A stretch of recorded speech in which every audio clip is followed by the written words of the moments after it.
আসসালামু আলাইকুম ফ্রেন্ডস, আমি আছি শাওন, আমার সাথে আছে সাদিক ভাই ক্যামেরাম্যান। তো এই জায়গায় মূলত আমরা কলা গাছ বলছিলাম, কলা গাছ বোনার পরবর্তীতে এই পাশে ফাঁকা থাকে। তো এই ফাঁকা থাকার কারণে পরবর্তীতে বড় ভাই বললো যে তিল বোনার জন্য। তো আসলে তিলটা আসলে মাশাআল্লাহ আলহামদুলিল্লাহ অনেক ভালো হয়েছে বলে দেখেন একটা গাছে কী পরিমাণে তিল আসছে। আর একটা জিনিস দেখেন একটা ছড়ার মধ্যে যে কেমন তিল আছে, যে শুধু তিল নিচ থেকে একদম শুধু তিল আর তিল, তিল আর তিল। তো তিলও মার্শাল্লাহ আমার সমান তিল হয়েছে, ফুল মোটামুটি যে জায়গায় যাইতেছে। এই দেখা যাবে কয়েকদিনের মধ্যে ইনশাল্লাহ পাকা শুরু হয়েছে, পাতাগুলো লাল হয়েছে, পাতাগুলো লাল হয়েছে।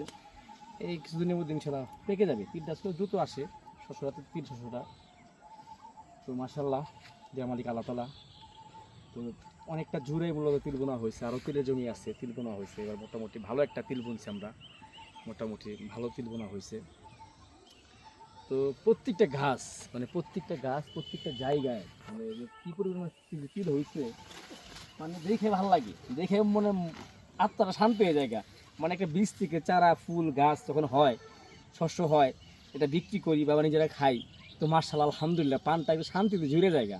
তো এটাই ভালো লাগে, গ্রামের মধ্যে ন্যাচারালিভাবে জীবনযাপন করতেছি, কৃষি কাজ করতেছি, পাশাপাশি ব্যবসা বাণিজ্য করতেছি, শস্য উৎপাদন করতেছি, সেটা বিক্রি করে মুনাফা অর্জন করতেছি আলহামদুলিল্লাহ। তো এটাই ভালো লাগে। তো যে এই পাশে দেখাতে কলা গাছগুলো মাশাআল্লাহ আলহামদুলিল্লাহ ভালো হয়েছে। যখন আমরা এই জমিটা নেই তখন সাধারণত এই জমিতে কোনো ধরনের শস্য হওয়ার সম্ভাবনা ছিল না, একদমই ফুটবালু ছিল।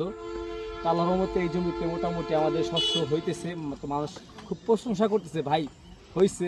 মানুষ দোকানে এসে বলে যে ভাই আপনার জায়গাতে সুন্দর তিল হয়েছে, ফাইন তিল হয়েছে, কলা গাছগুলো সুন্দর হয়েছে। যখন বলে না তখন খুব ভালো লাগে। তো ইনশাল্লাহ সবাই ভালো থাকবেন।